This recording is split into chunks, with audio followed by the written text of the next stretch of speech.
بله بینران البته بومنجی که کو پیشکشکار و بوجی کو بینر جه حبتیه شو کنار افنو چه 50,000 مروف bu ziyaretkariya bune ki hatne Irak'e diyar nemane babu erdi da İran'e asmani helkeşanı ki ve şuna elbette hemu devenin cuda cuda Irak'e da bune xudan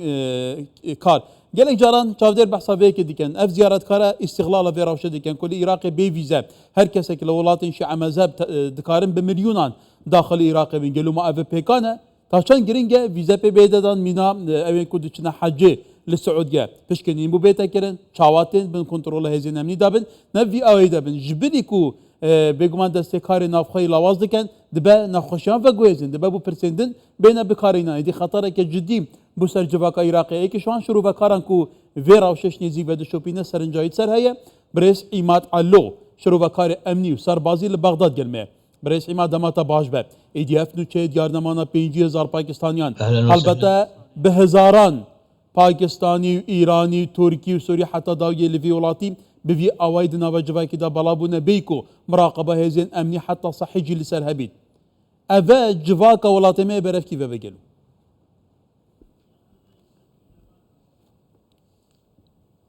بسم الله الرحمن الرحيم بناوی خوای بخشن دیم هربان شكرا على الاستضافة زۆر سپاس بۆ میوانداری کردنم لە ڕاستیدا حکوومەتی عراقی ڕێگەی داوە کە بیانیەکان بێنە عراقەوە بۆ سەردانی شوێنە پیرۆزەکان و مەڕاسیمی عاشورا حکوومەتی عراق بە ئاسانی ڤیزیان پێدەدات و ڕێگەیان پێدەدات کە بێنە ناوخۆی عراقەوە ئەوەی کە حکوومەتی پاکستانی ئاشکرای کردووە سەبارەت بە دیارنەمانی 50,000 کەس پێم وایە کە ژمارەیەکە کە زیادە ڕۆی تێدا کراوە و ژمارەیەکە کە ورد نییە لەگەڵ ئەوەشدا سەنتەری نیشتنگەی بەغداد ڕاگەندراوێکی بڵاو کردووەتەوە باس لەوە دەکات کە ئەو پاکستانیانەی کە هاتوونەتە عراقەوە لە ساڵی 2024دا نزیکەی 4,000 کەسن هەروەها نووسینگەی نیشنگەی عراق باسی کردووە کە تا حوزەیران نزیکەی 8,000 کەس عراقیان بەجێ هێشتووە ئەمەش مانای ئەوەیە کە حکوومەتی عراق و وەزارەتی ناوخۆ چاودێری جموجۆڵی بیانیەکان دەکات و دەزانێت کەی دێن و کەی دەڕۆن هەروەها زیادبوونی مانای ئەوەیانی زیادبوونی ڕێژەی دەرچوان وەک لە هاتووان دەری دەخات کە ئەو پاکستانیانی کە باس لە دیارنەمان دەکە پێشتر لە عراق ژیاون یاخود چەند ساڵەکە لە عراق دەژین لانێکم بەشێکی زۆریان پێشتراتونەتە عراقەوە گومانیشێتەدا نییە کە پاکستانیەکان بەشێکیان لە ڕێگەی ئێرانەوە واتە بە نایاسایی هاتوونەتە عراقەوە بەشێکیان ڕەنگە لە سلەیمانی و هاتبن کە بەشێکیان دەستگیر کران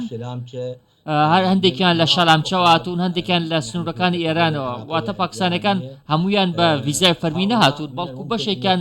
دەزیان کردووەتە خاکی عراقەوە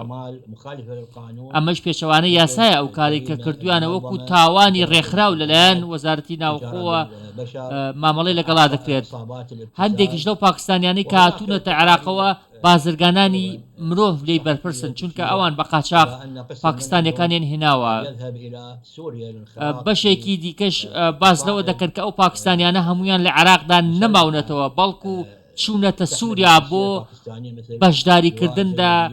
یا پێکدادان و شەڕی گروپە چەکدارەکان واتە پاکستانەکان هەمویان لە عراق نەماونەتەوە بەڵکو هەندێکیان دەچنە سووریا بۆ چوونە پاڵ گروپە شیعەکان و شەڕکردن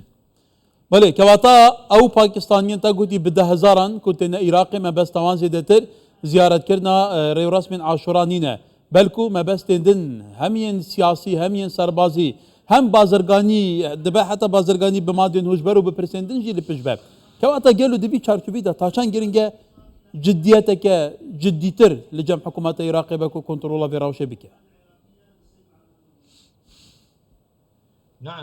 بەڵێ حکوومەتی عراقی کۆمەڵێک ڕێکاری گرتووەتە بەردەوام چاودێری بیانیەکان دەکات هەروەها وەزارەتی کار و کاروباری کۆمەڵایەتی بەردەوام بە دوواداچوون بۆ بیانیەکان دەکات نەک بە تەنها پاکستانیەکان بەڵکو ئێمە تایلەندیمان هەیە خەڵکی میانمارمان هەیە هەروەها سووریمان هەیە ئەمانە هەر هەمووی حکوومەت عێراقی چاودێری لەسەریانە و بە دوواداچوونیان بۆ دەکات کە چۆن هاتوون هەروەها لە دۆخی تەندروستیان دەکۆڵێتەوە لەلایەکی دیکە وەزارەتی ناوخۆ بەردەوام هەڵدەسێت بە دەستگیرکردنی ئەو کەسانی کە لە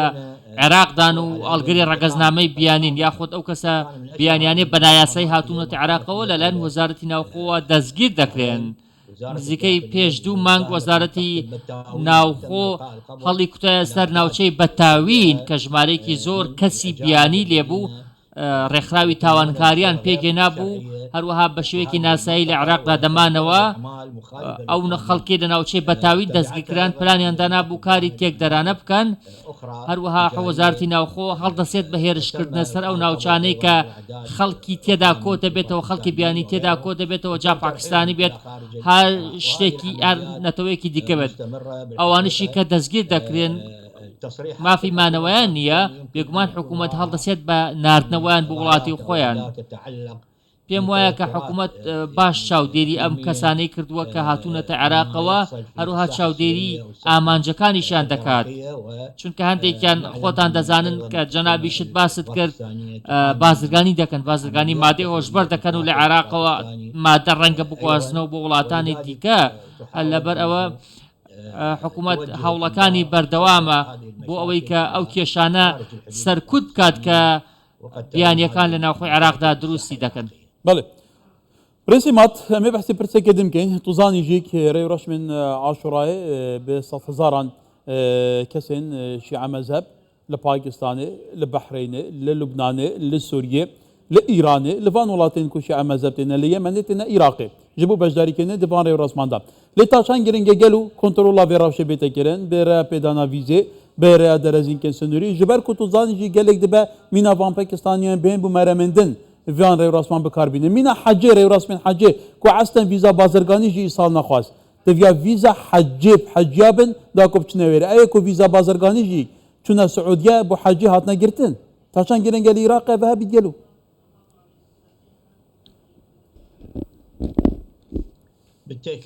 گومانی تێدا نییە کە وەزارەتی ناوخۆ ئەزمونێکی باشی هەیە بۆ بەدواداچوون بۆ بیانیەکان ئێستا لە وەزارەتی ناوخۆ هێزێک هەیە کە پەیوەستە بە چاودێریکردن و بەدواداچوون بۆ ئەو کەسانەی کە دێنە ناوخۆی عێراقەوە بە مەبەستی بەجێهێنانی زیارەتی عاشورا بەشێک لە وەزارەتی ناوخۆ هەڵدەسێت بە لێدانی ڤیزا بۆ پاسپۆرتی ئەو کەسانەی کە دێنە ناوخۆی عێراقەوە بە مەبەستی عاشورا ئێمە هەماهەنگیمان لەگەڵ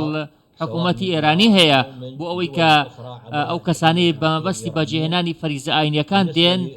چاودێریان لەسەر بێت و پاسپۆرتەکانیان ڤیزای لێ بدرێت ئەمە سەبارەت بە زیارەتکارە ئێرانیەکان بەشێکی دیکەیان لە ڕێگەی فڕۆکەخانەکانەوە دێن بێگومان ئەو کەسانەیشی کە لە فڕۆکەخانەکانەوە دێن پێویستە چاودێریان لەسەر بێ حکوومەتیش هەر ئەمەی کردووە هەڵساوە بە چاودێریکردنی و کەسانی چ لە سنوورە وشکانیەکانەوە دێن یاخود فڕۆکەخانەکانەوە دێن چاودێری لەسەر هەمویان داناوە تا و کاتی عێراق بەجێ دەهێڵن گومانی تێدانە کون و کەلەبەر هەیە لە ناوخۆی عێراق و دەرەوەی عێراقیش کە ڕێگە بە خەڵک دەدات بەبێ وەرگرتنی ڕەزامەندی دزە بکەنە ناو عێراقەوە ئەمە تەنها لە عێراقیشدا نییە تەنانەت لە سعودیەیش ئەم دزەکردنە هەبوو بینیمان چۆن خەڵک هەزاران کەس دزیان کردبووە ناو سعودیەوە بۆ بەجێهێنانی فەریزەی حەج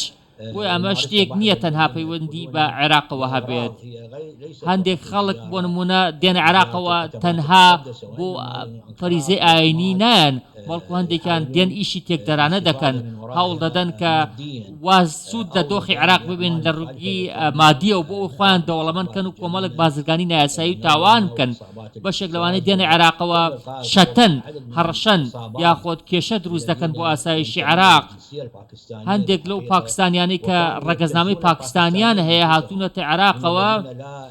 بەڕاستی کێشەیان دروست کردووە تەنانەت بەشێکیشیان مافی مانەوەیان نییە یاخۆت خۆیان وەکو مەدەنی نیشان دەدەن بەڵام مەترسین لەسەر ئاسایش و سەقامگەری عێراق لەبەر ئەوە پێم وایە کە حکوومەت لەسەر ئاسی وەزارەتی ناوخۆ و لەسەر ئاسی وەزارەتی کاروبار و کۆمەڵایەتی هەوڵەکانی خسۆتە گەڕ هەموو ڕۆژێکیش دەیبینین کە ژمارەی زیاتر و زیاتری ئەو کەسانە دەستگیر دەکرێن کە بەبێ مافی مانەوە لە عێراق دەمێنەوە ولا برس عمات علوه شربا كاري أمني وصار بازي جباغ ضد جلما بقالي سباس